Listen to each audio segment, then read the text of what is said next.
주지훈이 2020년도 열일 행보를 이어가고 있다. 꾸준한 작품 활동으로 대중들과 만나고 있는 그가 1년 만에 킹덤의 왕세자로 돌아왔다. 3월 20일 넷플릭스 오리지널 시리즈 킹덤이로 돌아온 배우 주지훈과 작품에 대한 진솔한 이야기를 나눴다. 이날 인터뷰는 코로나19 확산을 우려해 온라인 화상 채팅으로 진행됐다. 킹덤이는 죽은 자들이 살아나 생지옥이 된 위기의 조선, 왕권을 탐하는 일가의 탐욕과 누구도 믿을 수 없게 되어버린 왕세자 이창의 피해 사투를 그린 미스터리 스릴러다. 2019년 처음으로 공개된 킹덤은 K-좀비 열풍을 일으키며 전 세계적인 사랑을 받았다. 약 1년 만에 돌아온 킹덤이는 전보다 더 커진 스케일과 시즌1의 모든 떡밥들을 완벽 회수했다. 13일 공개된 킹덤이 완성본을 본 주지훈 또한 재미있게 봤다며 소감을 밝혔다. 저도 정말 재미있게 봤어요. 보고 안도의 한숨을 내쉬었죠. 다 봤는데 너무 재밌어서 다행이다 싶었어요. 주지훈은 킹덤을 통해 처음으로 시즌제 작품에 참여했다. 전 세계적으로 많은 이들의 기대를 모았던 킹덤이는 공개된 후 작품에 대한 끝없는 호평이 이어지고 있다. 높은 완성도의 작품을 제작할 수 있는 넷플릭스의 시스템과 킹덤에 많은 관심을 보내는 이들의 주지훈은 감사한 마음을 드러냈다. 전 세계적으로 좋아해 주시는 걸 보니까 저를 픽업해 주신 것에 대해 감사드리고 행운이었구나, 좋은 기회였구나 하는 생각이 들어요. 이런 시스템을 갖춘 넷플릭스에도 감사하죠. 연기하는 게 제가 재밌게 느끼는 이야기를 즐기면서 연기하고 있어요. 언어도 다르고 인종도 다른데 아주 먼 곳에서까지 이 이야기를 함께 할 수 있어서 기쁘고 좋아요.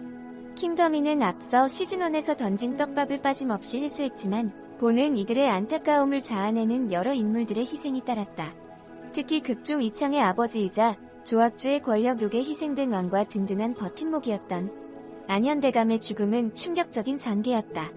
많은 동료들의 희생이 이어지는 가운데 마지막까지 살아남은 것에 대해 주지훈은 안심하고 있지는 않다며 웃었다. 김은희 작가님을 잘 아시겠지만 살아남았다고 안도하고 있지는 않아요. 주인공이어도 언제 어떻게 하실 수 있는 분이기 때문에 불안에 떨고 있습니다.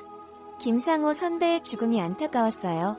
역할도 그렇고 친구이자 유모이자 삼촌이자 전우이자 실제 현장에서도 제일 많이 붙어다니면서 의지도 많이 하고 둘이서 희낙낙거렸는데 김상호라는 배우가 옆에 없다고 생각하면 가슴이 저려요. 그래서 이걸 어떻게 해야 할까? 북녘으로 갔더니 무영과 똑같이 생긴 친척이 있고 그 사람에게 도움을 받는다 이런 상상도 했었어요. 킹덤이에서 가장 돋보였던 것은 시즌1에 비해 성장한 이창의 모습이다. 냄새가 나면 불쾌함을 드러내며 피하고 무영에게 보호를 받던 이창이 피디린내를 풍기며 달려드는 생사역들에 맞서 싸우고 위태로운 상황에도 현명하게 대처하며 여러 가지로 변화된 모습을 보여준다. 이창을 연기하고 있는 주지훈은 그가 달라진 가장 큰 이유가 직접 경험을 했기 때문이라고 말했다. 시즌1에서의 참상을 직접 눈으로 보고 직접 몸으로 겪고 위기에 스스로 빠져보면서 생긴 공감 능력 때문이지 않을까 생각해요. 책에서 배웠고 내 국민을 아껴야 하고 책에서 본 내용을 실제로 경험하면서 그것이 결심으로까지 가지 않았을까 하는 생각이 들어요. 킹덤이에서 가장 주목받았던 것은 마지막 이창의 선택이었을 것이다. 백성을 생각하는 왕이 되겠다던 그가 갓난아기인 중전의 아들과 그를 보호해줄 믿음직스러운 신하들에게 모든 것을 맡기고 떠난 그는 서비와 생사초의 비밀을 파헤치기 위한 여정을 하는 모습이 그려져 모두를 놀라게 했다. 하지만 주지훈은 그런 이창의 선택에 만족스러움을 드러냈다. 그 신을 좋아하고 그 장면도 좋아하고 창의 선택도 좋아요. 그 엄청난 전란을 겪으며 사랑하는 사람들, 왕은 낳아준 아버지고 안현대감은 길러준 아버지 같은 느낌이잖아요. 어쩔 수 없이 아버지를 참회하고 안현대감도 그렇게 되고 무영도 죽고 이런 모습을 보고 마지막에 갓난아기를 내 손으로 죽여야 한다는 명분이 없었던 것 같아요. 아직 생사초의 비밀도 밝혀지지 않았고 이 전란이 끝났다고 생각하지 않았던 것 같아요. 대제학과 믿고 있는 신하들과 올바르게 아이를 키울 수 있을 신하에게 맡기고 이를 마무리하러 간 선택이 맞지 않나 생각해요. 시즌1이 조악주와 중전이 숨기는 비밀을 밝혀내기 위해 지율론으로 향한 이창의 모습과 죽지 않는 괴물, 생사역이 질병처럼 번지게 된 이유 등이 그려졌다면 이번 킹덤이에서는 생사역과 조악주, 안현대감의 비밀이 밝혀지며 빠른 전개를 보여줬다. 특히 시즌1보다 더욱 스케일이 커진 액션과 생사역과 이창의 싸움은 눈을 뗄 수 없는 몰입감을 선사했다. 하지만 이 모든 명장면들의 탄생 뒤에는 많은 이들의 고생이 있었다. 저희가 물리적으로 힘들었던 건 옷이 삼배옷이었어요. 상복이고 피 칠갑을 한 뒤 그 피가 굳었거든요. 예상치 못했는데 굉장히 하드해지더라고요. 상대방을 잡아서 던지면 피가 굳은 것 때문에 손이 쫙 찢어졌어요. 그래서 예상치 못한 부상이 많았고 실제 얼음이 아닌 곳에서 미끄러움이나 이런 걸 어떻게 표현해야 하나 어려웠죠. 그 장면을 실제로 더울 때 찍었는데 피가 무려 씨랑 섞어서 만들어서 모기가 메뚜기 떼처럼 몰려오니까 그런 점이 고충이었던 것 같아요. 선수급은 아니지만 수영을 잘하고 물을 좋아하고 평생 불에 두려움 없이 살았는데 잠수신을 찍다가 제 예상과 다르게 물을 한 번 먹었는지 패닉이 왔었어요. 물 공포증이 와서 그 장면을 못 찍을 뻔했어요. 그러니까 저 스스로 화가 나더라고요. 처음으로 촬영을 중단하고 10분 뒤에 해도 발이 안 떨어지고 이래서 이 시간 고생해서 겨우 찍은 것 같아요. 이창과 동료들이 어마어마한 숫자의 생사역들과 맞서는 장면이 많았던 만큼 액션신을 촬영할 때도 많은 어려움이 있었다. 서로의 호흡이 중요한 액션 촬영을 위해 많은 이들이 신경 썼지만 주지훈은 심적인 것과 체력의 부담을 느꼈다며 솔직한 심정을 털어놓았다. 이번 액션신들은 혼자 하는 게 아니라 팀 내 다수의 싸움이었어요. 다수와 싸우는데 여기서 싸우고 저기서 싸우는 게 아닌 제가 어떤 좀비를 받아 던지면 누가 베고 이유가 있듯이 움직여야 했거든요. 합을 맞추는 게 쉽지 않았어요. 다수가 몰려오고 있는데 다른 다수들은 가만히 있을 수 없으니까요. 무술 감독님이 그런 것에 신경을 많이 써주셨고 철저하게 안전을 준비했다고 해도 사고가 있을 수 있거든요. 내가 타인을 다치게 할 수 있다는 심적 부담이 컸죠. 저의 체력이나 앞으로도 이런 액션을 찍을 때는 체력 완배를 잘하고 쉬는 시간도 가지고 현실적인 깨달음이 있었어요. 주지훈은 킹덤이 오픈 전부터 SBS 금토 드라마 하이에나를 통해 시청자들을 만나고 있다. 극중 엘리트 코스를 밟아온 변호사 윤희재 역을 통해 킹덤 속 이창과는 또 다른 매력을 보여주고 있다. 특히 두 작품 모두 넷플릭스에서 볼 수 있다는 점이 시청자들에게도 주지훈에게도 새로운 재미를 주고 있다. 정말 감사드리죠. 애정을 갖고 열심히 한 작품을 사랑해주시면 그것만큼 배우한테 힘이 되는 게 없는 것 같아요. 넷플릭스의 시스템을 말할 수밖에 없는 게 지금 드라마를 동시에 할 수는 없거든요. 배우가 자주 얼굴을 비추는 건 영화 개봉 시기와 드라마 오픈 시기가 겹칠 수 있는 정도인데 두 드라마가 플랫폼이 다르니까 가능한 것 같아요. 그 플랫폼에 하이에나도 서비스되고 있고 반응도 찾아보니 킹덤 보다가 하이에나 본방송 시간 돼서 보고 다시 킹덤 본다는 분들도 계시더라고요. 관객분들도 새로운 콘텐츠로 즐기고 계신 것 같아요. 저도 관객으로서 이런 현상들이 재미있어요. 배우로서 애정을 갖고 작업하고 있는 킹덤에 대해 주지훈은 신기한 작품이라고 말했다.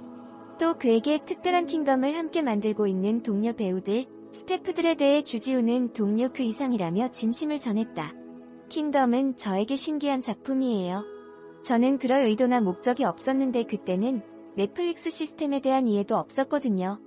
더빙까지 해가며 어떤 파급력을 갖고 있는지 이해도가 부족했고 선물처럼 전 세계인과 이야기를 나누는 것에 감사함을 느낀 신비스러운 작품이에요. 시즌제를 해보니 오랜 친구 같아요. 벌써 2년 넘게 작업하고 있고 다들 서로 너무 아껴주고 사랑해서 촬영 없는 동안에도 자주 뭉치고 연락하고 만나고 있어요. 그런 사람들과 현장에서 함께 호흡하고 한두 명씩 캐릭터가 죽어가니 실제로도 슬펐어요. 동료보다 좋은 친구들 같아요. 시즌1에 이어 시즌2도 성공적으로 선보인 킹덤이다. 2년 동안 킹덤과 함께한 주지훈은 앞으로 어떤 전개가 펼쳐질지 예측할 수 없는 시즌3에 대해 눈을 빛내며 기대감을 내비쳤다.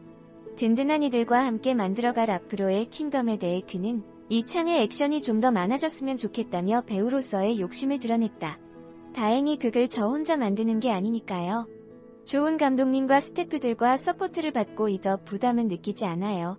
좋은 대본을 어떻게 좋게 표현할 것인가를 고민할 것 같아요. 창의가 사실 무사는 아닌데 처절하고 전략적인 액션이 많았으면 좋겠다고 생각하기도 해요. 김은희 작가님의 상상력이 어디까지 갈 수 있을지 시즌3에 대해 기대를 하고 있습니다. 킹덤이의 마지막에 등장한 전지현의 등장은 주지훈도 시즌3를 기대케 했다.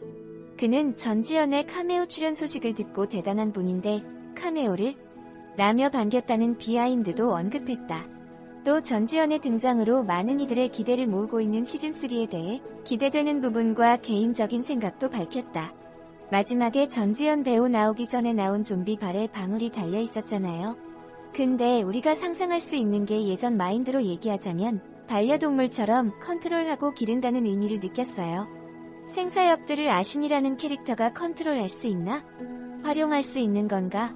하는 궁금증이 커지더라고요. 그 부분이 기대돼요. 주지훈은 이창의 현실적인 리더십을 보고 싶다며 캐릭터에 대한 애정을 드러냈다. 시즌3에 대한 궁금증과 기대를 한껏 뽐낸 그가 킹덤을 통해 보여주고 연기하고 싶은 이창의 모습은 어떤 것일까? 이창이 죽지 않고 자라내 갔으면 좋겠어요. 죽지 않고 자신이 목표한 철학이나 자신이 생각하는 좋은 나라를 만들기 위해 꺾이지 않고 좌절하지 않고 굳건하게 나아갔으면 좋겠다고 생각해요. 동료도 더 이상 잃지 않고요. 누군가의 위기가 또 다른 누군가에겐 기회가 되기도 한다. 코로나19 확산으로 극장의 일일 관객이 2만 명대로 추락하면서 경영 악화에 따라 일부 극장의 영업 중단 사태가 빚어지는 등 영화 시장이 직격탄을 맞고 있다. 그렇지만 오히려 반사 이익을 누리는 쪽도 있다. 동영상 스트리밍 서비스 넷플릭스의 드라마 킹덤이다. 정부와 방역 당국이 대면 활동 자제와 강력한 사회적 거리두기를 권고해 집에 머무르는 시간이 길어지면서 이른바 집콕 쪽이 증가하면서 플랫폼이 주목받고 있기 때문이다. 마침 국내에서 가장 공격적인 서비스를 구축한 OTT 넷플릭스가 주지훈과 류승룡, 배두나 등 스타 배우들을 내세운 킹덤의 새로운 시리즈를 공개했는데 공교롭게도 그의 이야기와 설정이 현재의 코로나19 시국과 절묘하게 맞물리면서 관심이 집중되고 있다. 코로나19 여파의 반사이익, 외신도 주목. 3월 13일 전 세계 190여 개국에서 동시 공개된 킹덤이는 넷플릭스가 자체 제작한 한국 콘텐츠 가운데 가장 많은 제작비를 투입한 오리지널 시리즈다. 조선시대 배경의 사극과 서구권의 존재인 좀비를 접목한 작품으로 2019년 1월 6부작으로 처음 선보인 뒤 1년 2개월 만에 후속 이야기인 시즌2가 공개됐다. 킹덤이는 죽은 자들이 살아나 생지옥으로 변한 조선을 배경으로 막강한 권력을 휘두르면서 왕권을 탐하는 조씨 일가에 맞선 왕세자 일행이 벌이는 피해 사투를 그린 미스터리 스릴러다. 드라마 사인 시그널을 집필한 김은희 작가가 극본을 쓰고 영화 터널의 김성훈 감독이 시즌1을 연출한 데 이어 이번 시즌2는 영화 특별시민 등을 만든 박인재 감독이 맡았다. 처음 킹덤 시리즈는 조선시대를 배경으로 하는 사극에 좀비를 연결한 이색적인 장르물로 주목받았다. 시즌1이 죽었다 되살아난 이들로 생지옥이 된 조선의 살풍경을 그렸다면 시즌2는 비극이 시작된 원인을 짚고 이를 해결하려는 이들의 분투를 더욱 입체적으로 다뤘다. 시즌을 거듭하면서 극의 무게중심도 조금씩 변화했다. 왕세자 역의 주지훈, 권력자인 조합주 역의 류승룡, 그리고 사명감으로 의술을 펼치는 의녀 서비 역의 배두나 등의 활약도 눈에 띈다. 주지훈은 시즌1에서 조금 수동적이었다면 이번에는 능동적으로 직접 겪고 느끼고 깨달으면서 소중한 것을 지키기 위해 결단하는 모습을 그리고자 했다고 밝혔다. 작품의 완성도가 뒷받침되지만 킹덤이가 더 화제를 일으키는 배경은 코로나19 사태와 절묘하게 떨어지는 소재의 힘이기도 하다. 극중 경상도 지역에서 역병이 급격히 번지고 이로 인해 힘없는 이들부터 죽는다는 설정, 의문의 역병이 중국을 뜻하는 북쪽 땅에서 유래됐다는 배경 등이 코로나19와 겹쳐 보인다는 반응이다. 더욱이 바이러스 재난에 대처하는 권력자들의 서로 다른 자세, 또한 현실을 빗대 해석된다는 평가도 나온다. 좀비와 다를 바 없이 피에 집착하는 권력자의 욕망, 그에 기생하는 위정자들의 우유부단함도 현실 사회를 떠오르게 한다는 분석 역시 뒤따른다. 온라인 게시판과 SNS에서 킹덤이를 두고 코로나19 예언 드라마라고 칭하는 이유들이다. 이런 반응은 국내에서만 국한된 것도 아니다. 미국 경제 전문지 포브스는 최근 칼럼을 통해 코로나19의 팬데믹이 걱정된다면 넷플릭스의 킹덤을 봐야 한다고 썼다. 이어 코로나19 공포가 높아지는 상황에서 이 드라마를 보는 것은 이상한 일이라면서도 좀비의 출발을 알리는 이 드라마를 보는 동안 바이러스가 중국에서 한국으로 이탈리아로 나아가 전 세계에 퍼진다는 초현실적인 뉴스가 들린다고 밝혔다. 인기는 수치로도 드러난다. 넷플릭스가 매일 이용자들이 가장 많이 본 콘텐츠의 순위를 매겨 공개하는 한국 콘텐츠 톱10에서 킹덤이는 공개 이후 줄곧 1에서 2위를 다투고 있다. 넷플릭스는 다른 나라의 순위는 국내에서 공개하지 않고 있지만 이미 싱가포르, 대만 등 다른 아시아 국가들에서도 킹덤이가 높은 관심을 얻고 있다는 사실이 SNS 등을 통해 공유되고 있다. 과연 시즌3까지 가나? 전지현 등장 관심. 킹덤이가 묵직한 메시지, 꼼꼼하게 쌓아올린 이야기와 등장인물들의 개연성으로 주목받으면서 이제 관심은 시즌3 제작 여부로 이어지고 있다. 현재까지 넷플릭스는 물론 제작진 누구도 시즌3 여부를 공표하지 않았지만 가능성은 꽤 높다. 김은희 작가는 드라마 공개 전 가진 제작 발표회에서 시즌2가 성공해야 시즌3를 만들 수 있다며 내심 시즌10까지 만들고 싶다는 바람을 감추지 않았다. 구상한 이야기가 아직 남았다는 의미다. 작가의 기대를 넘어 시즌3 가능성을 높이는 이유는 더 있다. 제작진은 시즌2 말미에 새로운 인물인 전지현과 안재웅을 내세웠다. 비록 짧은 등장이었지만 역병의 비밀을 찾아가는 길목에 있는 인물들인 만큼 추후 시리즈의 주연으로서 활약도 예고하고 있다. 이야기를 끝내면서 배두나가 역병의 비밀은 더 있다고 웃긴 대사. 왕의 얼굴이 비친 불운의 그림자 역시 시즌3를 위한 제작진의 포석이라는 관측이 나온다. 드라마 공개 전까지 후속 시리즈에 대해 조심스러워하던 김은희 작가도 시즌2에 대한 반응이 고무적으로 나타나자 한층 여유롭게 구상을 꺼냈다. 최근 매체들과의 인터뷰를 가진 김 작가는 다음 시리즈에서는 더 확장된 이야기가 나올 수 있다며 시즌1의 주제가 배고픔, 시즌2가 피었다면 시즌3에서는 한에 대해 이야기해보고 싶다고 말했다. 또한 극의 무대를 북녘 벌판으로 넓히고 싶다면서 개인적으로 백두산이나 압록강 지형에 관심이 많고 그쪽 배경으로 쓰고 싶어서 자연스럽게 연결될 것 같고 여전사의 느낌이 강한 전지현과의 작업도 이어가고 싶다고 귀띔했다. 넷플릭스 드라마 킹덤 시즌2가 지난주에 나왔습니다. 5편밖에 안 하는데 시즌1이라고 명명한 것이 너무 괘씸했으나 그만큼 재미가 있었기 때문에 1년을 인내하며 기다릴 수 있었던 것 같습니다. 그런데 1년의 기다림이 무색하게 시즌2는 실망스러운 부분이 많았습니다. 시즌2에서는 시즌1에서 보여준 것 이상 혹은 시즌1에서 이야기하고자 했던 것을 풀어내는 무언가가 있어야 했는데 책 중간을 누가 찢어버린 것처럼 사건과 사건 사이에 연결이 되지 않습니다. 아직 보시지 않은 분들을 위해 내용 언급은 하지 않겠습니다. 시즌1에서 기껏 잡아두었던 인물들의 설정, 즉 좀비를 통해 조씨 가문이 이루고자 했던 추악한 욕망들이 제대로 설명도 하지 않은 채 갑자기 클라이막스로 들어와 곧바로 결말을 맞이하게 됩니다. 시즌3를 염두에 둔 탓인지 원래 이러한 전개를 그려두었던 것인지 알 수가 없지만 시즌1 때 세세하게 그려놓았던 것을 시즌2에서 갑자기 무너뜨리는 것을 보고 시즌3를 위해 시즌2가 희생되었다는 느낌을 지울 수가 없습니다. 정말 기대를 많이 했던 작품인데 많이 아쉽습니다. 좋았던 점은 여전한 좀비분들의 연기, 카메라 워크, 그래픽, 대규모 전투씬 연출 등 다른 좀비 장르의 미드에 비해 꼴리지 않았으나 시즌1과 비교했을 때 참 아쉬운 점이 많은 시즌2가 아니었나 싶습니다. 넷플릭스의 영향으로 김은희 작가의 특유의 날카로움이 무뎌지고 미드식 전개로 선회한 듯한 느낌입니다.